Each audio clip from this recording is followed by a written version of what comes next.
ज्ञान व्यापी को लेकर, कहीं आगरा को लेकर, कहीं कृष्ण जन्मभूमि को लेकर, कहीं देश में अन्य अनेक स्थानों को लेकर, कहीं ताजमहल को लेकर, केवल भारत में नहीं विश्व में अन्य अनेक ऐसे स्थान हैं जहां दुनिया में ये चर्चा चली है इन स्थानों का सत्य क्या है।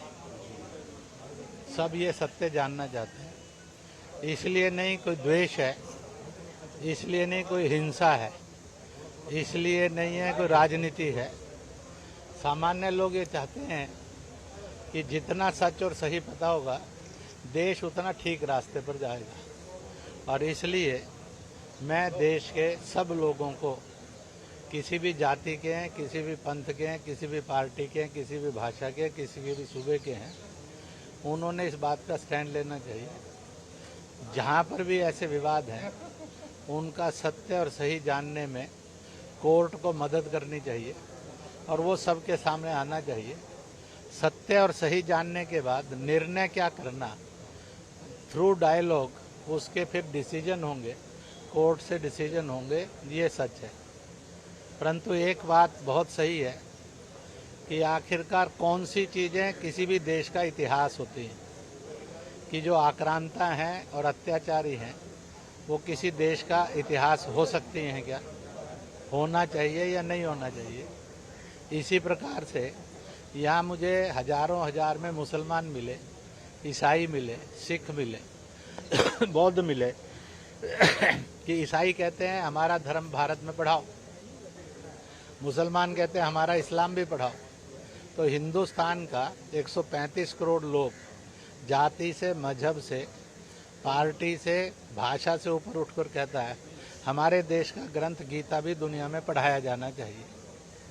और इसलिए ऐसे सब प्रश्नों को झगड़े का न बनाकर संजीदगी से सोचा जाए। इसी प्रकार से आप देखेंगे कितने ही भारत के महापुरुष, विवेकानंद होंगे, गुरु नानक देव होंगे, महामती प्राणनाथ होंगे, अपने लाला हरदयाल होंगे, सावरकर होंगे, अंबेडकर होंगे और स्वामी राम तीर्थ होंगे, खुदीराम बोस होंगे, इसी तरह से सरदार उधम सिंह होंगे।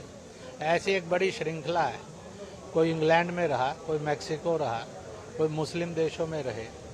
क्या ये सारे वहाँ के इतिहास के महापुरुष हैं? इनको इतिहास का महापुरुष, जबकि ना ये विध्वंसक थे ना आक्रांता थे, ये तो फॉर वेलफेयर वहाँ गए। इनके डायलॉग भी सारे के सारे वेलफेयर हैं।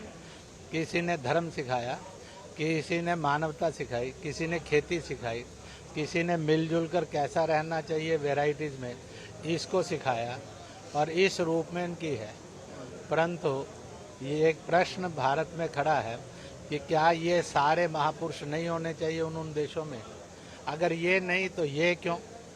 और जो सीधे थे, सरल थे, सात्विक थे, मानव कल्याण के थे, उनसे नफरत, और जो अत्याचारी और आतंकी से उनसे प्रेम। इसका मतलब है कि कहीं ना कहीं मानवता भटक गई है, राष्ट्रीयता गुमराह है।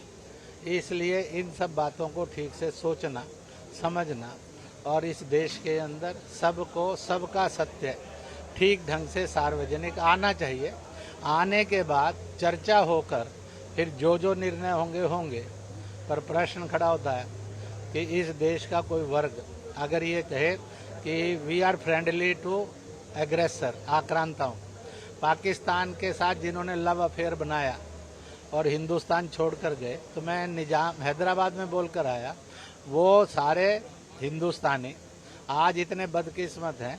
1,40,00,000 पाकिस्तान में होने के बाद भी पाकिस्तान ने उनको नागरिकता नहीं दी। उन्होंने कहा भाई ना तुम देश के बने, ना अपने लोगों के बने, ना अपनी भूमि के बने, ना अपने समाज के बने, तो हमारे कैसे बनोगे? और आज वो दर बदर जिंदगी जी रहे हैं। इसलिए ध्यान में आना चाहिए, nation first, nation always, nation last. यह है स्वर्ग का, जन्नत का मार्ग सब धर्मों ने बताया है, उस पर चलें। इसलिए भड़कना, लड़ना और लड़वाना छोड़कर अपने अपने मत पंथ में चले, सब मत पंथों के लोगों को बुलाएं और मिलजुल कर सब धर्मों के त्यौहार सब लोग मनाएं। किसी की का क्रिटिसिज्म नहीं करें, आलोचना नहीं करें, निंदा नहीं करें, सब मिलकर मनाएं और इस प्रकार से एक नया भारत, नेक भारत, एकजुट भारत, श्रेष्ठ भारत बनाएं और दुनिया को भी भटकाव से निकालने का दायित्व निभाएं। ये सारे विवाद इस प्रकार का संदेश दे रहे हैं, मुझे भरोसा है कि लोग इस पर चलेंगे। नमस्कार, मैं हूं मानक गुप्ता। अगर आपको हमारा ये वीडियो पसंद आया हो तो इसे लाइक और शेयर जरूर करें और हां, हमें सब्सक्राइब और फॉलो करना ना भूलें ताकि आप देश और दुनिया की कोई खबर मिस ना करें। तो जुड़े रहिए हमारे साथ और देखते रहिए News 24।